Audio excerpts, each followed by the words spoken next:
This is the Big Small Business Show, and this is our panel discussion today. We've devoted our panel discussion to the recent budget and how it affects us as small business. So let's come back to the budget discussion, and let's bring us down to small business. That's our constituency. We started off talking about the macro. Let's talk about us as small businesses. What is the real impact going to be? Because on the surface, our taxes didn't go up from a percentage point of view, but in reality they might go up. Tell us the good and the bad about what's in store for us for this next financial year. Let's start with you. Yeah, well, generally, there wasn't much said about small businesses at all in the budget. Usually, last 2-3 years, we've had quite a bit for small businesses. This year, it was quite silent, other than the 400-odd million that was given to CEDA for the incubator fund, which is great. There was really not much mentioned. However, I think indirectly, small businesses will be benefiting from some of the allocations in the budget. There's infrastructure spend, quite a lot. There's billions going into infrastructure spend, and that should filter down to a lot of small businesses. There are certain incentives that have been given that, again, will benefit small businesses. There's the industrial framework. I think there's the incubator incentive. They're looking at the urban development zone to see whether or not that's working. And that's another thing on the incentives is one of the things that we've always asked for is, are they working?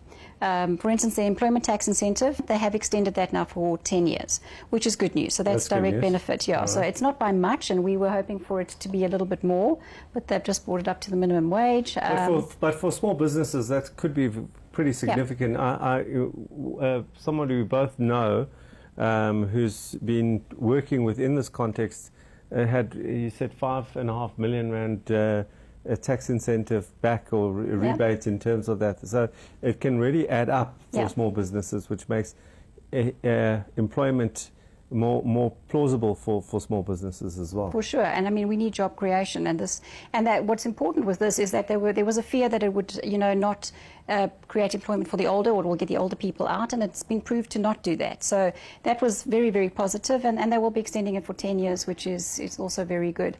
Also, that they changed the rates only for the small business corporation, but I think you say 59 Rand 50. Why bother, some might ask. So in that way, there wasn't a direct change. But like I say, through the others, the Jobs Fund also got a few billion rand allocation. All of this is spread over years. What I would have liked to see more about was the 2.1 billion that I think was allocated last year for the startup tech businesses. Again, I don't know if it worked, if it didn't work, what's happening in that space, because it's important, especially with technology going forward. We need that. We need that innovative thinking. We need that change in thinking, especially when we were talking, it goes back to education. We need the youth, the entrepreneurs, that spirit to come out. So, Peter, maybe just a segue into you to respond to that in the sense that there's a lot of these concepts that come up, but are they actually being executed post the budget?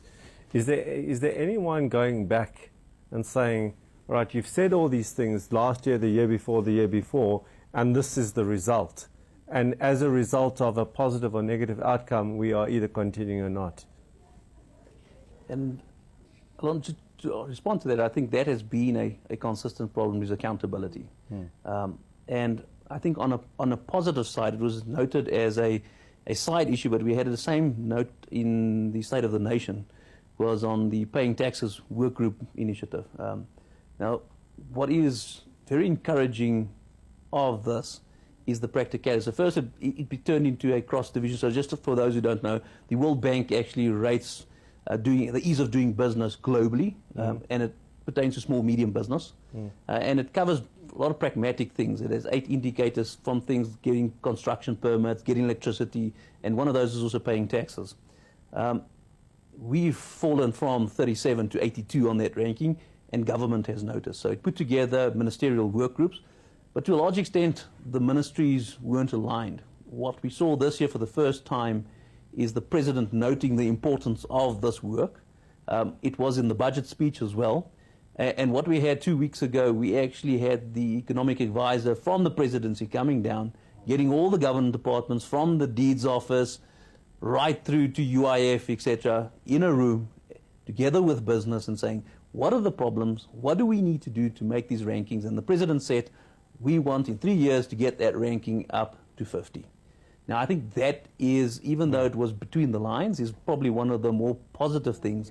That here we don't just have a pragmatic response. So even though it is driven by the World Bank, because these are the real things, me not being able to get electricity or get my construct, or actually the difficulty of disputes or getting my VAT refunds, etc. These are all benchmarked in these things comparatively.